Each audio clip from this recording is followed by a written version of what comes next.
Good morning. ప్రభువైన యేసుక్రీస్తు వారి పరిశుద్ధ నామములో అందరికీ శుభాలు. ఈరోజు మన అనుదిన ఆత్మీయ ఆహారముగా కీర్తన గ్రంథము 14వ కీర్తన 2వ వచనాన్ని ధ్యానించుకుందాం. వివేకము కలిగి దేవుని వెతుకువారు కలరేమో అని యెహోవా ఆకాశము నుండి చూచి నరులను పరిశీలించాను. దేవుడు ఎవరి కొరకు ఎదురు చూస్తున్నారట? వివేకముతో దేవుణ్ణి వెతుకువారి గురించి దేవుడు పరిశీలన చేస్తున్నాడు. మనం దేవుణ్ణి వెతుకువారమై ఉండాలట. ఎలా వెతకగలం దేవుణ్ణి? విశ్వాసంతో వెతికి, దేని ద్వారా వెతుకుట? ప్రార్థన ద్వారా వెతికి, వాక్య ధ్యానం ద్వారా వెతికి. అంటే వెతకడం అంటే ఏంటి? దేవుని చిత్తాన్ని తెలుసుకొనుట. ప్రభువా, ఈ యొక్క పని చేద్దాం అనుకుంటున్నాను, నీ చిత్తమా కాదా, నీ మార్గాల ద్వారా తెలుపని ఆయన ప్రార్థనలో ఎదురు చూచుట.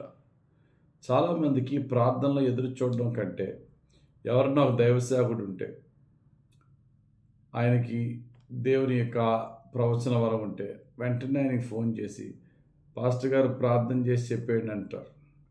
లేకపోతే ఇంకొక ఎవరన్నా ప్రార్థనా పరులు ఉంటే వాళ్ళ నిర్ణయం తీసుకోవడానికి ట్రై చేస్తూ ఉంటారు. మనకు మనముగా దేవుని ప్రార్థనలో గడపాలి, ఆయన చిత్తాన్ని తెలుసుకోవాలి, ఆయనతో వ్యక్తిగత సంబంధాన్ని పెంచుకోవాలనే ఆలోచన మనం కలిగి ఉండాలి. హెబ్రీయులకు రాసిన గ్రంథకర్త 11వ అధ్యాయం 6వ వచనం అంటారు, విశ్వాసము లేకుండా దేవునికి ఇష్టుడై ఉండుట అసాధ్యము. దేవుని యొద్దకు వచ్చేవాడు ఆయన ఉన్నాడనియు తను వెదకు వారికి ఫలము దయచేయువాడనియు నమ్మవలెను కదా. దేవుని విశ్వాసం మనకు ఉన్నప్పుడు, నేను వెతికినప్పుడు ఖచ్చితంగా నాతో మాట్లాడతాడు, అనేక మార్గాల ద్వారా నాకు బోధిస్తాడనే నమ్మకం మనలో ఉండాలి. యెషయా భక్తుడు అంటాడు, ఆయన దొరుకు సమయంలోనే, యెషయా గ్రంథం 55వ అధ్యాయం 6వ వచనం, యెహోవా మీకు దొరుకు కాలమునందు ఆయనను వెదకుడి, ఆయన సమీపములో ఉండగా ఆయనను వెదకుడి, ఆయన వేడుకొనడి. దేవుని వెతుక్కుని ఆయనను పొందుకోవడం అంటే బెస్ట్ ఎగ్జాంపుల్ మనకి యేసుక్రీస్తు ప్రభు పుట్టినప్పుడు జ్ఞానులు ఎలా వెతుక్కుని సుమారు 1500 కిలోమీటర్లు ఒక నక్షత్రాన్ని, ఆకాశంలో ఉన్న ఎన్నో నక్షత్రాల్లో ఒక నక్షత్రాన్ని ఆధారం చేసుకుని వచ్చి వారి నిరీక్షణ ఫలాన్ని పొందేంత వరకు వారు వెనక్కి వెళ్ళలేదు. ఏదైనా సరే వెతకడం అనేది మనకి వెంటనే దొరికేయాలంటే పని జరగదు. ఎంత కష్టపడి వెతుకుతామో దేవుని యొక్క సహాయం ద్వారా ప్రార్థనాపూర్వకంగా మనం వెతికి వెళ్తామో దేవుడు ఖచ్చితంగా ఆలస్యమైనను శ్రేష్టమైనది ఇస్తాడు. అయితే మనం వెతికే విధానం ఎలా ఉండాలి? విశ్వాసంతో వెతకాలి, పూర్ణ మనస్సుతో వెతకాలి.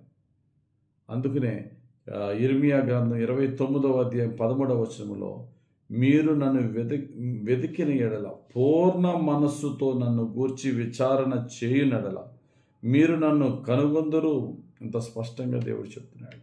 కాబట్టి పూర్ణ మనస్సుతో, విశ్వాసముతో, ప్రార్థనాపూర్వకంగా మనము వాక్యాన్ని ఆధారం చేసుకుంటూ దేవుని చిత్తము కొరకు, దేవుని యొక్క కృప కొరకు వెతికినట్లయినా దేవుడు ఎవరికైనా సరే ఖచ్చితంగా ఆయన కృపనిచ్చి మనం ఆశించినది, మనం ఊహించినది, మనం కోరుకుంటున్నది ఏదో ఆయనకు తెలుసు కనుక అంతకంటే శ్రేష్టంగా మనకిచ్చి మనం దీవిస్తాడు. దేవుడు తన పరిశుద్ధ వాక్యం దీవించి ప్రతి దినము ప్రతి రాత్రి దేవుని వెతికి పొందుకొని వారుగా, దేవుని చిత్తాన్ని నిత్యము తెలుసుకుంటూ నడిచేవారుగా పరిశుద్ధాత్ముడు మనల్ని నడిపించునుగాక.